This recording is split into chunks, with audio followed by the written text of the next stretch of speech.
My dad is typical Middle Eastern parent, right? Got to be doctor or lawyer. And I'm like, I suck at both. So this is not a good trajectory. My dad would have been a mortgage broker his entire life. And I'd always work for him on the weekends and at nights and everything else. And he always told me he'd pay me, but never paid me. So I always had to keep working. So, love my dad. And we still work together this day. He actually he runs my pro bono law firm and we do some stuff together. But I graduated and I went to junior college. I thought I was going to play basketball. And I was moderately athletic. Looking back on it, I probably had the ego of somebody who was very athletic, but I thought I could do a lot better than I did. I played in some pro stuff here and there, but I really let sports kind of get in the way of where I wanted to go. And looking back on it, I think it was actually a good thing because it gave me the time to kind of figure out what I didn't like. Yeah, I matured. Because we all feel mature as hell when we're 18 or 19. And you look back on it when you're in your 40s and going like, oh, yeah, I was lucky I didn't die. Mm-hmm. But so I had two choices after junior college, which was not mapped out, was I could go to another 6 months of junior college or I can go to USC. Well, at the time, 6 months seemed like an eternity. So I chose to go to USC and take on a ton of student debt. I got a bachelor's in science. So I thought I was going to be a doctor, right? Well, I took organic chemistry. I knew immediately this was not for me. Like it's like the level of complexity. I was like, why am I doing this to myself? Yeah. And then my friends around me are like, you're an idiot. Why are you doing this? I'm like, I don't know.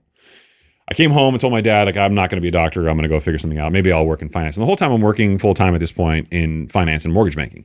But I only knew the single family side. I wanted to know like the commercial side. And I wanted to know how big conduit deals were sold in the secondary market and how all these complicated things happened. And honestly, nobody could tell me. Not even my dad, who'd been in the business for 30 years. People get really siloed. They love what they do and they kind of make money doing it. And they're like, why do I need to know about all this other stuff? Sure. So I wanted to know more. My dad tells me one morning, he wakes me up super early. Hey, you're gonna take the LSAT. You're going to law school. And I'm like, no. A couple weeks go by. He wakes me up with McDonald's, which I knew was a problem. Gives me McDonald's, says you're going to run an errand. He drops me off at a junior college and gives me a pencil and says, you're taking the LSAT. It's over there. Bye.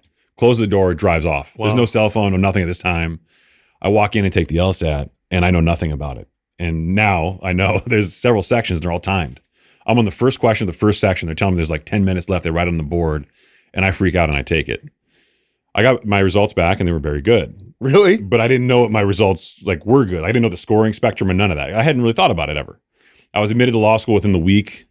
Wait a second. How did that happen? Yeah, wait a second. So, okay, does your dad kind of know then that you're actually just maybe a really smart kid who doesn't apply himself? Just not motivated in that direction? Is that really the issue? I think he thought I was a lazy moron, to be honest with you. But I think you had to be a doctor or lawyer in his culture, and I just happened to have the aptitude for this. Like, I'm now, how did you know the stuff that would be on that test? Just through the work that you did? That's the fallacy. I think a lot of the standardized testing for like the LSAT, it's not about like material that you know. It's just about logic.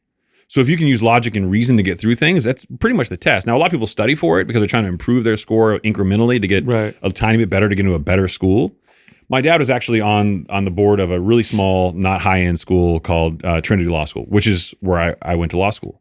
I still didn't want to go. My dad actually went to law school the same time I did. Oh, wow. So that was weird. My dad's like 5'4", tells everybody he's 5'8", looks like Danny DeVito, but looks chubbier. Really? Oh, yeah. I'll show you photos afterward. It's like so was your mom 7 foot? How'd that happen? Yeah. And here's the jokes I was alluding to earlier. My mom's 6'4". No shit. Wow. Your mom is 6'4", and your dad's like Danny DeVito. Oh, dude, I walked in on sleep together once. It was the most messed up visual you'll ever see. What, bro? I want a picture for the YouTube channel. We're gonna get a picture of mom and dad. It's etched into my brain. I've seen it. Wow. Yeah, 6'4". There's like a foot difference. Yeah. They were married for 27 years. They're now divorced and they've moved on and everything else. But yeah, that was my life growing up where people would be like, that's not your dad. And they go, oh yeah. Okay. I get it now. Wow. My mom would walk in the room. That's wild. Yeah. That's wild. So you guys go to law school together and you like studying together and stuff with your dad? God, it was so awkward. Throw spit wads at your dad. And say that every possible bad thing you think could happen about going to school, your dad happened to me. I would show up to class late or I'd be hungover and my dad would be in there all preppy in a tie because he went to work that day. We were both working in finance during the day and going to law school at night.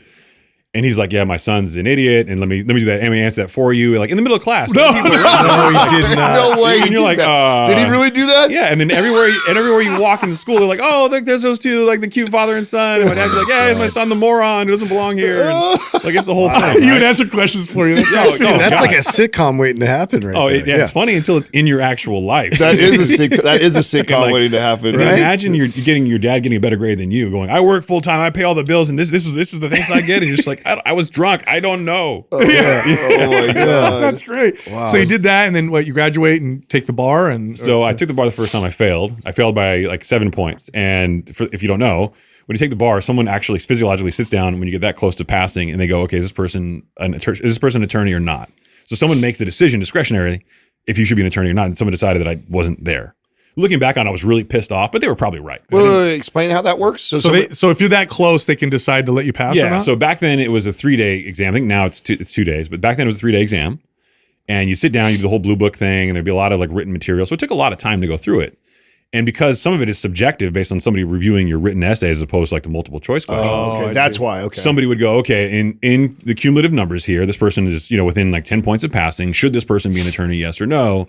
And then it would be like a no, and then you get your blue books back later on if you failed, and if you passed, you never saw it. So I imagine that's only if you're within a range, right? If you like 10 points. failed miserably, about like 10 points, I think is what it was. So there's like a little buffer there because some of it's subjective. Yeah. So I actually never intended on being an attorney after that, and I actually at the time I was clerking for a law firm at night. I was working in finance during the day, clerking for a law firm at night. At this point, I've now moved on to commercial real estate, and I'm trying to figure out as much as I can about retail and office buildings and all this stuff.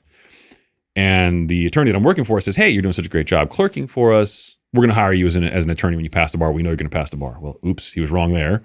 But he had this whole salary negotiation thing. So I come in one day in the middle of the day at lunch from leaving my other job, and I go there, and he offers me $55,000 a year as a starting salary. And how old? Like how long ago is this? I graduated law school at 23. I think this was around 24. So decent money at that time. Yeah, I mean, it's not terrible money at the balling, time, but I was making 3 times that in commercial. I was just going to say, that's not much if you did, especially after going to law school and all that. Yeah, so that was actually, believe it or not, the hardest part about me getting hired in commercial real estate is that people saw me having a law degree in my resume, and they're like, "Oh, he's just going to pass the bar one day and he's going to leave." So nobody would ever hire me. Oh, I see. It was a huge. I actually took that off my resume because they thought you were just going to bounce as soon. Yeah, they thought you were going to be gone. Oh, interesting. So the only reason I actually got hired, true story, was because when I took it off my resume, I went in for this interview, and the girl who interviewed me, who's still a great mentor to this day, she could tell something was off, and what she knew, and I didn't tell her, but until afterward, when she asked me what was going on, I didn't know anything about commercial real estate, but I really wanted the job. So I went out and found a book at the local Barnes & Noble. It was an MBA book on commercial real estate. Read the thing cover to cover the night before, didn't sleep, went in for the interview and lied my ass off the entire time. I was like, "Oh yeah, I know how to do that. Yeah, no problem. I can do that all. I can do all that." I go, "Yeah, sure. Debt service? Sure. Buying properties? Yeah, if I can. Yeah, rent roll? Yeah, I got that." And she closed the door and she asked me, she's like, "That was a really good attempt. And all of that was bullshit. Like, you're lying."